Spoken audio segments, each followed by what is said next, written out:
জনগণের সরকার বলতে ইসলামের যে শুরা আর এই গণতন্ত্রের যে পার্লামেন্ট, দুটা এক জিনিস না, দুটার মধ্যে আকাশ পাতাল তফাৎ আছে। জনগণের সরকার, জনগণ যেটা চাইবে সেটাকে অগ্রাধিকার দিবে, জনগণ যেটা ভালো মনে করবে সেটাকেই এখানে প্রাধান্য দেওয়া হবে। ইসলাম এর সাথে একমত না। প্রথম কথা, শুরা সদস্য হইতে হলে ইসলামী নীতিমালায় অনেকগুলো শর্ত আছে, কিন্তু গণতন্ত্রে যে কেউ পার্লামেন্ট মেম্বার হইতে পারে। এই দেশের মমতাজের মতো মানুষও এই দেশে পার্লামেন্ট মেম্বার হয়েছে, হয়েছে না? হিরু আলম অল্পের জন্য হইতে পারে নাই। তাহলে এই পার্লামেন্টের সদস্য, এই গণতন্ত্রের যেই পার্লামেন্ট, এখানে পার্লামেন্ট সদস্য হইতে হইলে সুনির্দিষ্ট কোনো যোগ্যতা লাগে না। লাগে হলো জনগণ যেটা চায়, জনগণ যাকে চায়। জনগণ কলা গাছ চাইলে কলা গাছ, বট গাছ চাইলে বট গাছ, খেজুর গাছ চাইলে খেজুর গাছ, যাকে চাইবে সেই সদস্য। কিন্তু ইসলামের শুরা সদস্য যারা হবে, এটা জনগণ চাইলেই এরকম লোক শুরা সদস্য হইতে পারবে না, কারণ সে এখানে তার অনেকগুলো মতামত দিতে হবে। তাহলে ওই পরিমাণ তার কাছে জ্ঞান, মেধা, প্রজ্ঞা না থাকলে বা তাকওয়া না থাকলে সে এখানে শুরা সদস্য হইতে পারে না। শুরা আর এই পার্লামেন্ট, গণতন্ত্রের পার্লামেন্ট, দুটা এক জিনিস না, দুটার মধ্যে অনেক পার্থক্য আছে। গণতান্ত্রিক পন্থায় ইসলামী রাষ্ট্র প্রতিষ্ঠিত হওয়ার সম্ভাবনা, যে বিষয়টি দেওয়া হয়েছে, এটি একটি দিনব্যাপী বা কয়েকদিন ব্যাপী একটি সেমিনারের বিষয়। এটার উপরে ধরেন দীর্ঘ সময় গবেষণা করার এটা একটা বিষয়। তো এত বড় বিষয়, আমাদের আলোচনার সময় হলো 35 মিনিট। তো এই জন্য এই ধরেন 35 ঘন্টার বিষয় 35 মিনিটে আনতে হবে। এটা হলো আমাদের প্রথম এক বড় চ্যালেঞ্জ। তো অসুবিধা নাই, আমরা শুধু এই বিষয়ের মোলাক্খাস, একেবারে সার সংক্ষেপ, সামান্য একটু পয়েন্টগুলো আমরা আলোচনা করব। বাকিটা আপনারা আগামী 1 বছর লেখাপড়া করবেন ইনশাআল্লাহ। তো এখানে আমাদের যেই আলোচনার বিষয়, কয়েকটা বিষয়। একটা হলো, আমরা বলছি যে ইসলামী রাষ্ট্র প্রতিষ্ঠিত হওয়ার সম্ভাবনা। তাহলে প্রথম বোঝা দরকার ইসলামী রাষ্ট্র কি, ইসলামী রাষ্ট্র কাকে বলে। প্রথম ধারণা নিতে হবে মাফহুম দাওলা আল ইসলামিয়া। দাওলা ইসলামিয়া বা ইসলামী রাষ্ট্রটা বলতে আসলে কি বুঝায়, কিরকম রাষ্ট্র হইলে আমরা বুঝবো যে এটা ইসলামী রাষ্ট্র। দ্বিতীয় বিষয়, আমরা বলছি গণতান্ত্রিক পন্থায়। তাহলে বোঝা গেল পন্থা অনেকগুলো আছে, তন্মধ্যে একটা পন্থা হলো গণতান্ত্রিক পন্থা। এখন গণতান্ত্রিক পন্থা বলতে কি বোঝায়, এরপরে এবার আসতে হবে ইসলামী রাষ্ট্র প্রতিষ্ঠিত হবে গণতান্ত্রিক পন্থায়। এখন দুটার সাথে সমন্বয় হয় কিনা, দুটার মধ্যে কোনো বৈপরীত্য আছে বা শরিয়া বিরোধী, দিন বিরোধী কিছু আছে না, দুটা মিলে যায় কাছাকাছি, এটাকে মিলাইতে হবে।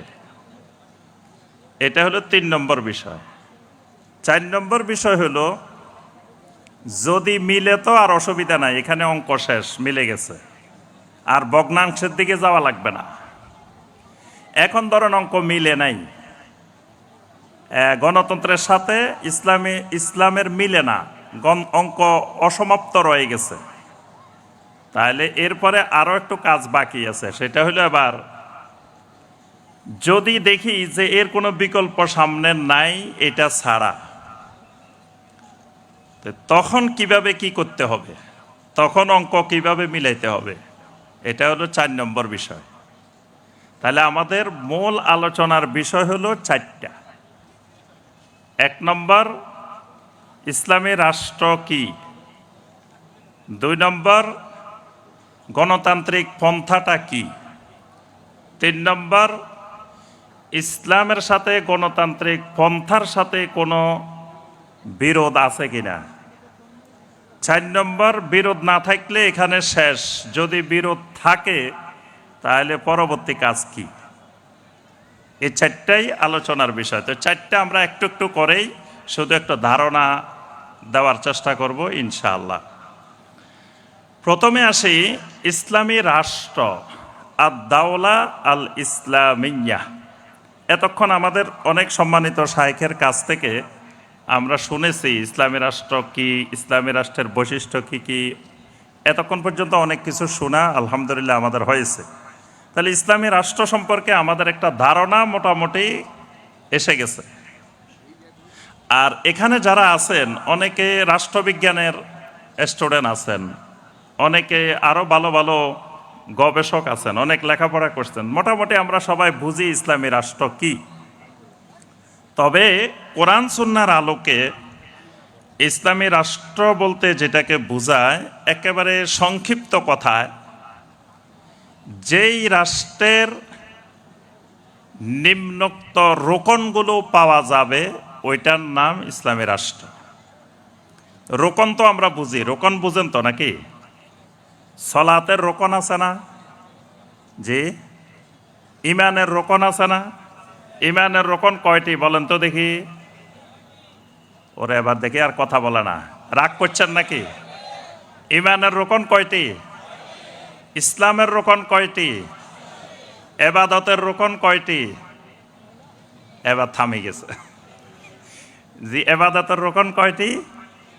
তিনটি। এবাদতের রোকন তিনটি। এইভাবে প্রত্যেকটি জিনিসের রোকন আছে। আমরা আলোচনা করব ইসলামী রাষ্ট্রের রোকন, আবার গণতন্ত্রের রোকনও আলোচনা করব আমরা। দুইটারই রোকন জানতে হবে। রোকন মানে কি? রোকন মানে এমন এক জিনিস যেটা ছাড়া এই জিনিসটি বাস্তবায়ন হয় না। একটা রোকন বাদ পড়লে এটা পুরাটাই বাদ। তো এই জিনিসগুলা, এরকম জিনিসগুলাকে শরীয়তের পরিভাষায় বলা হয় রোকন। তাহলে ইসলামী রাষ্ট্র, ইসলাম যেমন 5টি রোকনের উপরে স্থাপিত হয়, একটা রোকন বাদ গেলে ইসলাম বাদ। ঠিক ইমানের 6টা রোকন, একটা রোকন বাদ গেলে পুরা ইমান ক্যান্সেল। ঠিক একইভাবে ইসলামী রাষ্ট্র যেটা, এটারও কিছু রোকন আছে। এই রোকন থাকলে এটা ইসলামী রাষ্ট্র, রোকন এগুলো না থাকলে এটা ইসলামী রাষ্ট্র হবে না। ইসলামী রাষ্ট্রের অনেক সংজ্ঞা আছে, অনেক আহলুল ইলম অনেকভাবে সংজ্ঞা দিচ্ছেন। তা আমরা সবগুলা সংজ্ঞা মিলাই একটা সংজ্ঞায় আসব যে ইসলামী রাষ্ট্রটা কি, এটার চেহারা কেমন হবে, এটা দেখতে কেমন হবে। আমরা তো আসলে ইসলামী রাষ্ট্রের নমুনা হইল খোলাফায়ে রাশেদিনের যে রাষ্ট্র, নবী সাল্লাল্লাহু আলাইহি ওয়াসাল্লাম মদিনা মুনাওয়ারাতে যেই রাষ্ট্রটি খেলাফত প্রতিষ্ঠা করেছিলেন এবং খোলাফায়ে রাশেদিন যেই রাষ্ট্রটা পরিচালনা করেছিলেন, সেটাই মূলত ইসলামী রাষ্ট্র। এটাই ইসলামী রাষ্ট্রের নমুনা। কিন্তু সেটা তো আমরা দেখি নাই, কিছু কিছু আমরা শুনি যে খোলাফায়ে রাশেদিনের রাষ্ট্রটা এরকম এরকম ছিল। তো এই যে খোলাফায়ে রাশেদিনের যে রাষ্ট্রটা, এটার মধ্যে কি কি রোকন ছিল? এটার মধ্যে 1 নম্বর যে রোকনটা ছিল সেটি হলো আমানা, আমানত, যেটাকে আমরা আমানত বলি। এটা ইসলামী রাষ্ট্রের 1 নম্বর রোকন। আমানত কি? সবচেয়ে বড় আমানত তাওহীদ। সবচেয়ে বড় আমানত আল্লাহ রাব্বুল আলামিনের আমানত বান্দার উপরে, সেটি হলো তাওহীদ, তাওহীদের আমানত। তাহলে ইসলামী রাষ্ট্র যেটা হবে, এটার 1 নম্বর খুঁটি, 1 নম্বর রোকন যেটা হবে, এই রাষ্ট্রে আমানত থাকবে। আমানত, আমানত বলতে কি থাকবে বলেন তো দেখি? তাওহীদ থাকবে, আল্লাহ রাব্বুল আলামিনের তাওহীদ থাকবে। যদি তাওহীদ থাকে রাষ্ট্রে, তাহলে তাওহীদের বিপরীত কি? কথা বলে না। তাওহীদের বিপরীত কি? ঈমানের বিপরীত কি? জি, ঈমানের বিপরীত কি? কুফর। সুন্নতের বিপরীত। তাহলে যেই রাষ্ট্রে তাওহীদ থাকবে, সেই রাষ্ট্রে কি থাকবে না? শিরিক থাকবে না। মুসলিমেরা শিরিকও করবে, মুসলিমেরা শিরিকের অনুষ্ঠানে আনন্দ চিত্তে যোগদানও করবে, শিরিকের অনুষ্ঠানে শুভেচ্ছা জানাবে, শিরিকের সাথে একাত্মতা ঘোষণা করবে, এটা কোনোদিন ইসলামী রাষ্ট্র হবে না। কারণ ইসলামী রাষ্ট্রের 1 নম্বর রোকনই হলো তাওহীদ। তাহলে এই রাষ্ট্রে 1 নম্বরে যেটি থাকতে হবে সেটি হলো তাওহীদ, এটা 1 নম্বর রোকন। 2 নম্বর রোকন, এই রাষ্ট্রে থাকবে আদল। এই রাষ্ট্রে থাকবে আদল। আদল মানে ইনসাফ, ন্যায়। একটু আগে আমাদের শায়েখ একটা গুরুত্বপূর্ণ হাদিস বলছিলেন যে বনু মাকজুমিয়া গোত্রের এক নারী চুরি করছিল, তার হাত কাটার শাস্তি মওকুফ করার জন্য উসামা ইবনে যায়েদ রাদিয়াল্লাহু তাআলা আনহুমাকে সুপারিশ করাইলেন। নবী সাল্লাল্লাহু আলাইহি ওয়াসাল্লাম তখন বলছেন, লাউ আন্না ফাতেমাতা বিনতা মুহাম্মাদিন সাল্লাল্লাহু আলাইহি ওয়াসাল্লাম সারাকাত লাকাতাতু ইয়াদাহা। যদি মুহাম্মদ সাল্লাল্লাহু আলাইহি ওয়াসাল্লামের মেয়ে ফাতেমাও চুরি করে তা আমি অবশ্যই তার হাত কেটে দিব।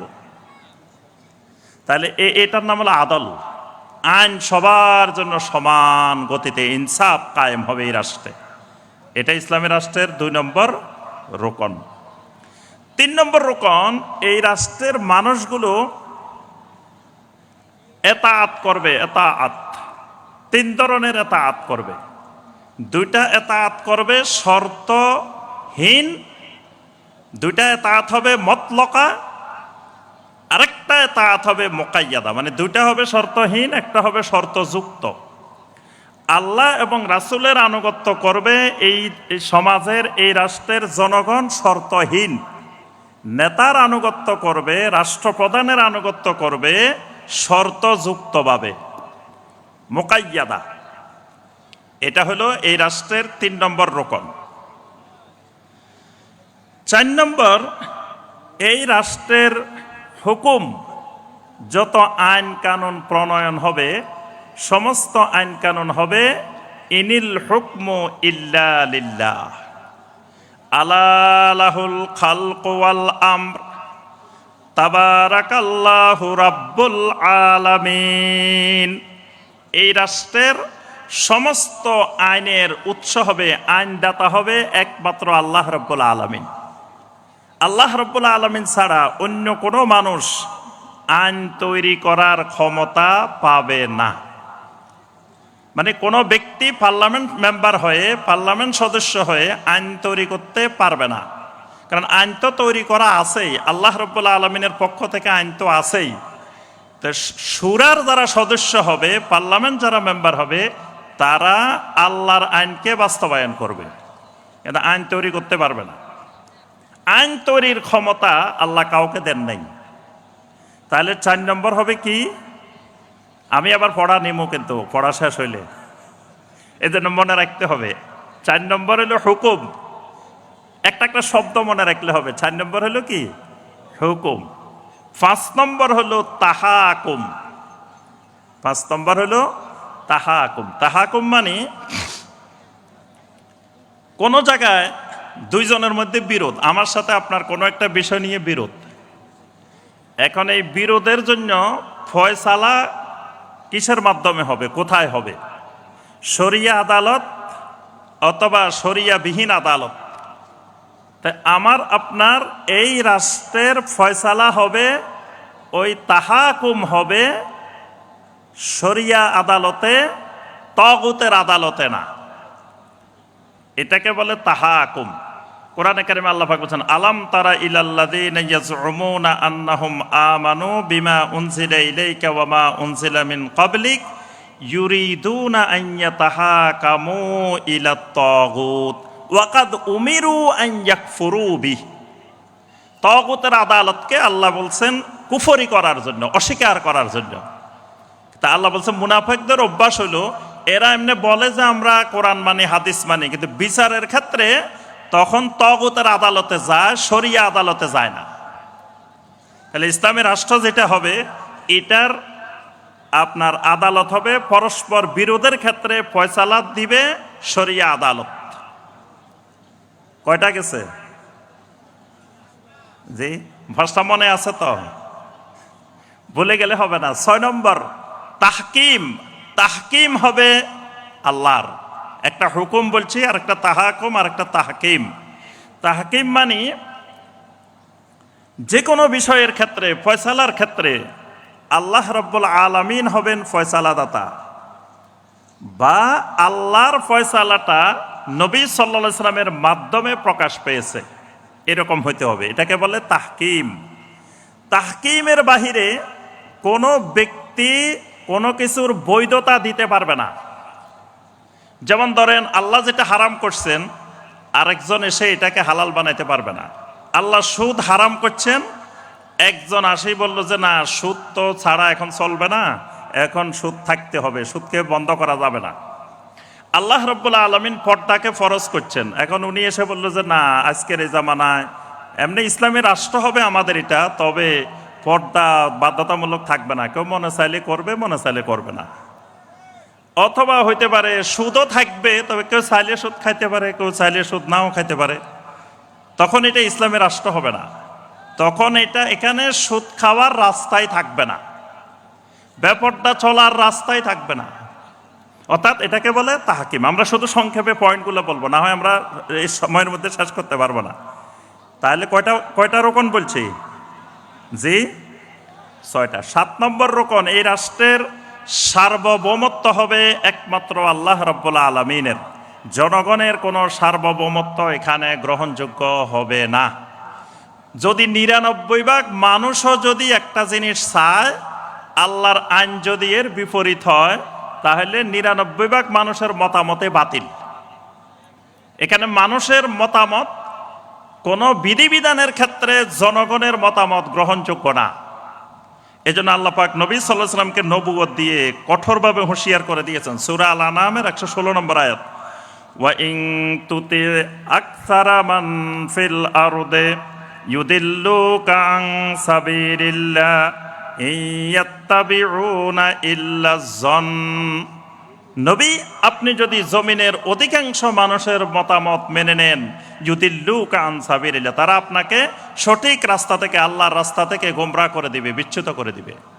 কারণ পৃথিবীর অধিকাংশ মানুষ এলেমের উপরে চলে না, জন্নের উপরে চলে, ধারণার উপরে চলে। তাহলে অধিকাংশ মানুষের মতামত এখানে গ্রহণযোগ্য না। অধিকাংশ মানুষ চাইলে সেটা কার্যকর হবে না। এখানে আল্লাহর সার্বভৌমত্ব কায়েম হবে, আল্লাহ যেটা চান সেটাই কার্যকর হবে। তাহলে এই যে কয়েকটা পয়েন্ট বললাম, এগুলা হলো ইসলামী রাষ্ট্রের কি, ইসলামী রাষ্ট্রের কি রোকন। এইগুলো থাকলে এটার নাম ইসলামী রাষ্ট্র। এটা সংক্ষিপ্ত কথা। এবার আসেন গণতন্ত্র। গণতন্ত্রের পন্থা বলছি আমরা, তো গণতন্ত্রের পন্থা কি?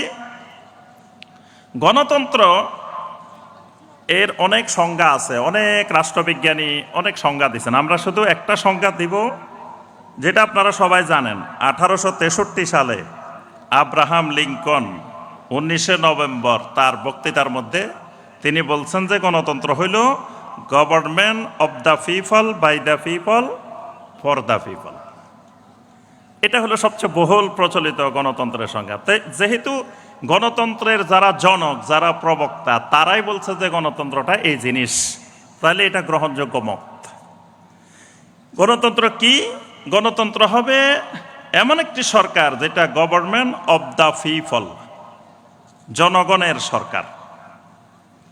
ভালো জনগণের সরকার হইতে পারে, কিন্তু জনগণের সরকার বলতে ইসলামের যে শুরা আর এই গণতন্ত্রের যেই পার্লামেন্ট, দুটা এক জিনিস না, দুটার মধ্যে আকাশ পাতাল তফাৎ আছে। জনগণের সরকার, জনগণ যেটা চাইবে সেটাকে অগ্রাধিকার দিবে, জনগণ যেটা ভালো মনে করবে সেটাকেই এখানে প্রাধান্য দেওয়া হবে। ইসলাম এর সাথে একমত না। প্রথম কথা, শুরা সদস্য হইতে হলে ইসলামী নীতিমালায় অনেকগুলো শর্ত আছে, কিন্তু গণতন্ত্রে যে কেউ পার্লামেন্ট মেম্বার হইতে পারে। এই দেশের আপনার মমতাজের মতো মানুষও এই দেশে পার্লামেন্ট মেম্বার হয়েছে, হয়েছে না?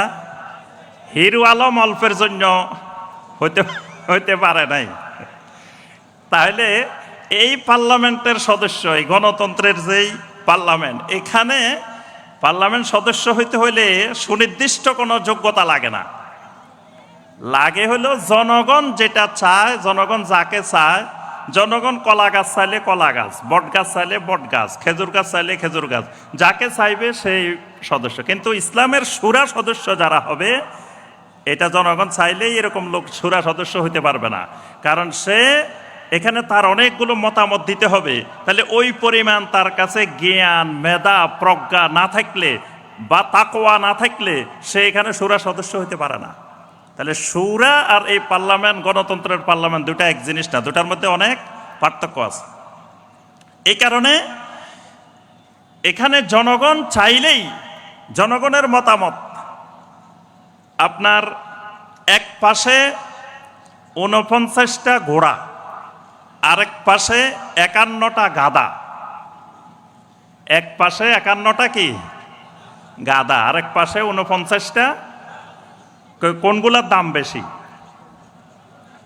গাধার দাম বেশি না ঘোড়ার দাম বেশি? তো এই গণতন্ত্রের ভিত্তিতে 51টা গাধার দাম বেশি। 51টা গাধা যাকে চাইবে, যা চাইবে তাই হবে। 49 জন ঘোড়া কি চাইছে না চাইছে এটার কোনো মূল্য নেই। এখানে একজন আলেমের ভোটের যে মর্যাদা, ঠিক একইভাবে একজন মদখোরের ভোটেরও একই মর্যাদা, একজন সুদখোরের মতামতেরও একই মর্যাদা। যিনি ডক্টরেট ডিগ্রি করছেন তার মতামতের যে মর্যাদা, যিনি নাম স্বাক্ষর করতে পারেন না তার মতামতেরও সমমর্যাদা। ইসলাম এই মতামতকে সমমর্যাদার মনে করে না, কারণ দুইজনের জ্ঞানের পার্থক্য আছে, তাকওয়ার পার্থক্য আছে, ইমানের পার্থক্য আছে, আমলের পার্থক্য আছে, তাইলে সব এক হইতে পারে না। এটা এবার আসেন, আমরা আর বিস্তারিত যাব না, সময় শেষ। গণতন্ত্রের রোকন কয়টা? গণতন্ত্রের রোকন হইল 4টা। যারা গণতন্ত্রের বিশেষজ্ঞ তারাই বলছেন যে গণতন্ত্রের রোকন হবে 4টা। একটা রোকন আইন বিভাগ, একটা শাসন বিভাগ, একটা বিচার বিভাগ, একটা সংবাদ মাধ্যম। এই 4টা হলো গণতন্ত্রের 4টা রোকন। এই 4টা রোকনের মধ্যে 3টি মতাদর্শের সমন্বয় থাকবে। এই 4টা রোকনের মধ্যে একটা ধর্মনিরপেক্ষতাবাদ থাকবে, একটা গণতন্ত্র থাকবে, একটা জাতীয়তাবাদ থাকবে। এই 3টি মতাদর্শের আলোকে 4টি রোকন বাস্তবায়ন হবে। তো এই যেই মতাদর্শগুলো থাকবে, এই মতাদর্শগুলোর সাথে ইসলাম একমত নয়। এগুলোর মধ্যে, এই মতাদর্শগুলোর মধ্যে অনেকগুলো শিরিক, অনেকগুলো ইসলাম বিরোধী বিষয় এর মধ্যে জড়িত আছে। আচ্ছা, তাহলে আমরা বুঝলাম, একটা গণতন্ত্রের একটা ধারণা পাইলাম যে এটা কি জিনিস, ইসলামের রাষ্ট্রকে জানেন। এখন আসেন, এখন এই গণতান্ত্রিক পন্থা অবলম্বন করে আমি একটা রাষ্ট্রকে, ধরেন সাধারণ জেনারেল একটা রাষ্ট্র, কনভেনশনাল একটা রাষ্ট্র, এইটাকে আমি ইসলামী রাষ্ট্র বানাবো, এটা সম্ভব কিনা? এটা হলো এবারের পয়েন্ট। প্রথম কথা, যেহেতু এটার ভিতরে অনেকগুলো বিষয় শিরিক আছে, কুফরি আছে, হারাম মিশ্রিত আছে, কিছু বিষয়, 2-1টা বিষয় ইসলামের সাথে মিল আছে, কিন্তু অধিকাংশ বিষয়ের সাথে ইসলামের দ্বিমত আছে। যেমন জনগণের সার্বভৌমত্ব। এই জনগণের সার্বভৌমত্ব মানাটা শিরিক। একজন মুসলিম জনগণের সার্বভৌমত্ব মানে না। মুসলিম বিশ্বাস করে, ঈমান আনে, সার্বভৌমত্ব হবে একমাত্র আল্লাহর। কোরআনে কারিমে বারবার আসছে, তাবারাকাল্লাযী বিয়াদিহিল মুলক, সকল ক্ষমতা, সকল মুলক একমাত্র আল্লাহর। আল্লাহ রাব্বুল আলামিন অসংখ্য আয়াতে বারবার বলছেন, এবং সূরা আল মুলকের এত গুরুত্ব, নবী সাল্লাল্লাহু আলাইহি ওয়াসাল্লাম রাত্রে ঘুমানোর আগে প্রতিদিন সূরা আল মুলক তেলাওয়াত করে ঘুমাইতেন। সূরা আল মুলক তাওহীদের একটা সূরা, তাওহীদুর রুবুবিয়্যাতের গুরুত্বপূর্ণ একটা বিষয় মুলক। তাহলে এই মালিকানা যদি আল্লাহ ছাড়া কাউকে দেওয়া হয়, এটা শিরক। এজন্য মালিকানা হবে, সার্বভৌমত্ব হবে একমাত্র আল্লাহর। এই জায়গায় দ্বিমত আছে। এরপরে গণতন্ত্রের উদ্দেশ্য থাকে মানুষকে সন্তুষ্ট করা। মানুষকে সন্তুষ্ট করতে পারে যিনি, তিনি বিজয়ী হন। যে যত বেশি মানুষকে সন্তুষ্ট করতে পারে সে তত বেশি মানুষের জনপ্রিয়। ইসলাম এই মতকে সমর্থন করে না। মানুষকে সন্তুষ্ট করা শিরিক, আল্লাহকে সন্তুষ্ট করা ইমানদারের ইমানি দায়িত্ব। দুনিয়ার মানুষ সব অসন্তুষ্ট হইতে পারে, আমার আল্লাহ সন্তুষ্ট থাকলে যথেষ্ট। কিন্তু গণতন্ত্রের কথা হলো না, আগে মানুষকে সন্তুষ্ট করতে হবে, কারণ তুমি জনপ্রিয় না হলে জনগণ তো ভোট দিবে না। তাহলে জনগণকে জনপ্রিয় হতে হলে, জনগণকে সন্তুষ্ট করতে হলে, জনগণ কবর পূজা করতেছে, কবর পূজার বিরুদ্ধে কিছু বলা যাবে না। জনগণ মাজার পূজা করতেছে, মাজার পূজার বিরুদ্ধে কিছু বলা যাবে না। কয় না ভাই এখন কিছু বলা যাবে না, এখন হিকমত অবলম্বন করতে হবে। কারণ বললে তো মাজার পূজারি, কবর পূজারি, শিরিককারী, বেদাতকারী তারা তো আমাকে ভোট দিবে না, তারা তো আমাকে মতামত দিবে না। তা আমি তখন এবার পার্লামেন্টে যাবো কেমনে, ইসলামী রাষ্ট্রকর্ম কেমনে? তাহলে এই সব জায়গায় খালি হেকমত আর হেকমত, মানে তখন শুরু হবে হেকমতের তাণ্ডব। এটা করলে ভাই টাকনুর উপরে কাপড় পরেন, টাকনুর নিচে কেন কাপড়? কয় হেকমত। আচ্ছা ভাই দাড়ি রাখেন, কয় এটা হেকমত। দাড়ি না রাখাটাও হেকমত। তারপরে টাকনুর নিচে কাপড় পরা, এটাও হেকমত। ভাই এখানে শিরিকের অনুষ্ঠান হইতেছে, এখানে যাওয়া যাবে না, এটা হেকমত। ভাই এখানে বেদাতি কাজ চলতেছে, এখানে যাওয়া যাবে না, এটা হেকমত। মানে সব হেকমতের মহাতাণ্ডব শুরু হবে, যে কারণ জনগণকে সন্তুষ্ট করতে হবে। তো এই জনগণকে সন্তুষ্টির পিছনে যে লেগে যাবে সে আল্লাহকে সন্তুষ্ট করতে পারবে না। তাহলে এই পন্থা অবলম্বন করলে তখন আমার আল্লাহর সন্তুষ্টির চেয়ে জনগণের সন্তুষ্টির দিকে আমার সবসময় ব্যস্ত থাকতে হবে বেশি। 3 নম্বর, এই পন্থায় শরিয়াকে সমর্থন করে না। এই জন্য দেখবেন বাংলাদেশে কেউ প্রকাশ্যে বলে, কেউ অপ্রকাশ্যে বলে না আমরা শরিয়া আইন মানি না। কেউ প্রকাশ্যে বলে, আবার কেউ অপ্রকাশ্যে বলে যে শরিয়া আইন মানি না। তো শরিয়া আইন না মানা তো কুফরি, কারণ আল্লাহ রাব্বুল আলামিন শরিয়া মানাকে ফরজ করে দিয়েছেন। সুম্মা জাআলনাকা আলা শারিআতিম মিনাল আমরে ফাত্তাবিহা। শরিয়া মানাকে আল্লাহ রাব্বুল আলামিন ফরজ করে দিয়েছেন। তো কেউ যদি বলে শরিয়া মানি না, এখন শুনেন, ধরেন আমি এরকম বাংলাদেশের মাজার পূজারি, কবর পূজারি, শিরিককারী, ওয়াহদাতুল উজুদকারী, তারপরে যত রকমের শিরিক বেদাতকারী, সবার সমর্থন নিয়ে আমি ক্ষমতায় চলে গেলাম। গিয়ে আমি ঘোষণা দিলাম যে বাংলাদেশে আর এই শিরিক চলবে না, শিরিকের আস্তানা থাকবে না। তো যখনই আমি এই ঘোষণা দিব, তখন ওই যাদের সমর্থন নিয়ে, যাদের মতামত নিয়ে আমি ক্ষমতায় গেছি, তারা পরের দিনে আমাকে ক্ষমতা থেকে উচ্ছেদ করবে। কারণ সে বলবে যে মিয়া আমরা মাজার পূজা করি, মাজার রক্ষা করার জন্য তোমারে ভোট দিছি, আর তুমি এখন যাই বলতেছো যে না মাজার থাকবে না, তাহলে তুমিই থাকতে পারবে না। তাহলে বোঝা গেল এবার যেই জনগণ, এই জন্য যে ইসলামী রাষ্ট্রের রোকনের মধ্যে আমরা একটা রোকন বলছি যে এতাআত, মানে আল্লাহর বিধান মানার জন্য প্রস্তুত হইতে হবে জনগণ। আল্লাহ সুবহানাহু ওয়া তাআলার জন্য ওই সূরা আন-নিসার 59 নম্বর আয়াতে আল্লাহ পাক বলছেন যে ইয়া আইয়ুহাল্লাযীনা আমানু আতিউল্লাহা ওয়া আতিউর রাসূলা ওয়া উলিল আমরি মিনকুম। উলিল আমরের নির্দেশের কথা বলার আগে, আনুগত্যের আগে আতিউল্লাহ আতিউর রাসূল বলছেন। তাহলে মানুষগুলো যে ইসলামী আইন মানার জন্য, তাওহীদ মানার জন্য, সুন্নাহ মানার জন্য মানুষগুলো আগে রেডি হতে হবে। নবী সাল্লাল্লাহু আলাইহি সাল্লামকে মক্কা মুকাররমায় মুশরিকেরা ক্ষমতা দিয়ে দিয়েছিলেন যে আপনি রাষ্ট্রপ্রধান হয়ে যান। নবী সাল্লাল্লাহু আলাইহি সাল্লাম তো মহা সুযোগ পাইছিলেন যে রাষ্ট্রপ্রধান হয়ে যেতে পারতেন, যে আমি এখন রাষ্ট্রপ্রধান হয়ে মক্কাতে ইসলাম কায়েম করে ফেলবো। তো নবী সাল্লাল্লাহু আলাইহি সাল্লাম হইতেন রাষ্ট্রপ্রধান, আবু জাহেল হয়তো প্রধানমন্ত্রী, আবু লাহাব থাকতো নবী সাল্লাল্লাহু আলাইহি সাল্লামের স্বরাষ্ট্রমন্ত্রী, আরেকজন থাকতো ওলীদ ইবনে মুগিরা থাকতো পররাষ্ট্রমন্ত্রী। তো এদেরকে দিয়ে নবী সাল্লাল্লাহু আলাইহি সাল্লাম বুঝছেন যে এদেরকে দিয়ে কোনোদিন ইসলামের রাষ্ট্র সম্ভব নয়। এই জন্য নবী সাল্লাল্লাহু আলাইহি সাল্লাম অফার পাওয়ার পরেও নবী সাল্লাল্লাহু আলাইহি সাল্লাম এই দায়িত্ব গ্রহণ করেন নাই, নেন নাই। কারণ জনগণ ইমান মানার জন্য, তাওহীদ মানার জন্য, আল্লাহর বিধান মানার জন্য প্রস্তুত না। আগে জনগণকে প্রস্তুত করছেন, তারপরে নবী সাল্লাল্লাহু আলাইহি সাল্লাম খেলাফত কায়েম করছেন। এই জন্য খেলাফত আল্লাহর পক্ষ থেকে আসে, খেলাফত আল্লাহর পক্ষ থেকে আসে। ইসলামী রাষ্ট্র আল্লাহ সুবহানাহু ওয়া তাআলার পক্ষ থেকে আসবে। কখন আসবে? সূরা নূরের 55 নম্বর আয়াত। এটা আল্লাহর ওয়াদা, ওয়া'আদাল্লাহুল্লাযীনা আমানু মিনকুম ওয়া আমিলুস সালিহাতি লা ইস্তাখলিফান্নাহুম ফিল আরদ কামা ইস্তাখলাফাল্লাযীনা মিন ক্বাবলিহিম।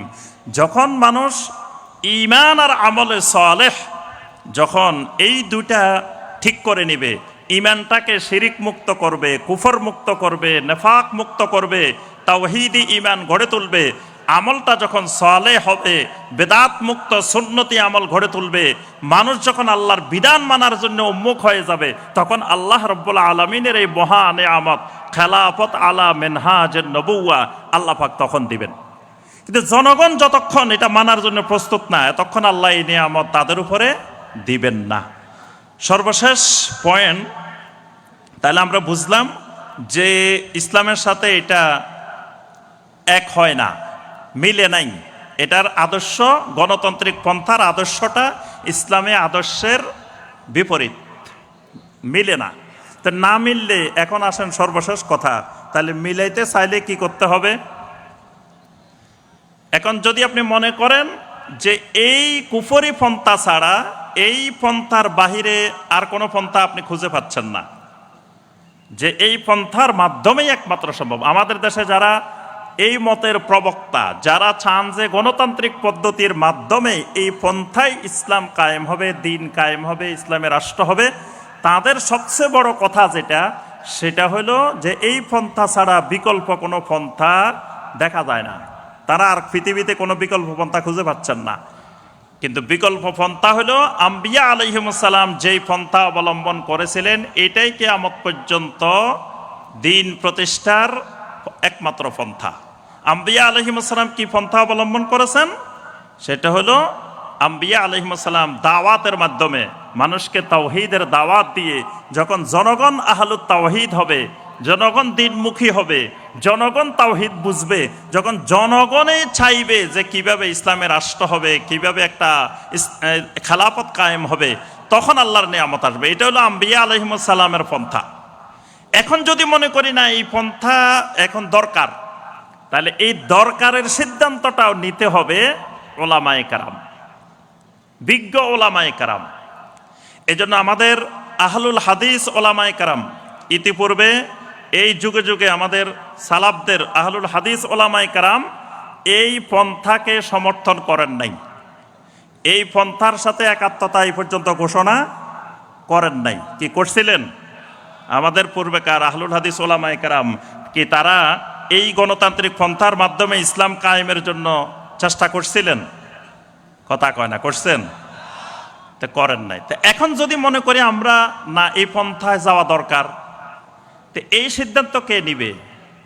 এই সিদ্ধান্ত নিতে হবে আমাদের এই সালাফি মানহাজের বিজ্ঞ ওলামায়ে কেরাম। বিজ্ঞ ওলামায়ে কেরাম বসতে হবে এক জায়গায়, বসে আলোচনা, পর্যালোচনা, কোরআন সুন্নাহর তাহকিক, বিশ্লেষণ, ইজতিহাদ করেই সিদ্ধান্ত নিতে হবে। কোনো একক ব্যক্তি বা কেউ এই সিদ্ধান্ত নিতে পারে না। ওলামায়ে কেরাম, আমাদের সালাফি সমস্ত ওলামায়ে কেরাম যদি মনে করেন যে না এই পন্থা আমাদের এখন যাওয়ার দরকার, বা এই পন্থা আমাদের গেলে আমাদের উপকার, আমাদের লাভ বা দ্বীনের লাভ, ইসলামের কল্যাণ, তো তাহলে ওলামায়ে কেরামকে বসে সিদ্ধান্ত নিতে হবে। ওলামায়ে কেরামের সিদ্ধান্তের বাহিরে এককভাবে নিজে নিজে এসব বিষয়ে সিদ্ধান্ত নেওয়া যেতে পারে না। আল্লাহ রাব্বুল আলামিন আমাদের সবাইকে এই বিষয়টিকে আরো গভীরভাবে উপলব্ধি করার, এই বিষয়ের উপরে আরো ইজতিহাদ করার, জ্ঞান অর্জন করার আল্লাহ পাক আমাদেরকে তৌফিক দান করুন। আল্লাহ রাব্বুল আলামিন সালাফি কনফারেন্সকে, এই নবম বার্ষিক সালাফি কনফারেন্সকে আল্লাহ রাব্বুল আলামিন কবুল ও মঞ্জুর করে নিন। আল্লাহ পাক আজকে এবং আগামীকাল যত আলোচনা হয়েছে এবং হবে সবগুলো আমাদেরকে মানার, আমল করার আল্লাহ পাক তৌফিক দান করুন। আমিন ইয়া রাব্বাল আলামিন।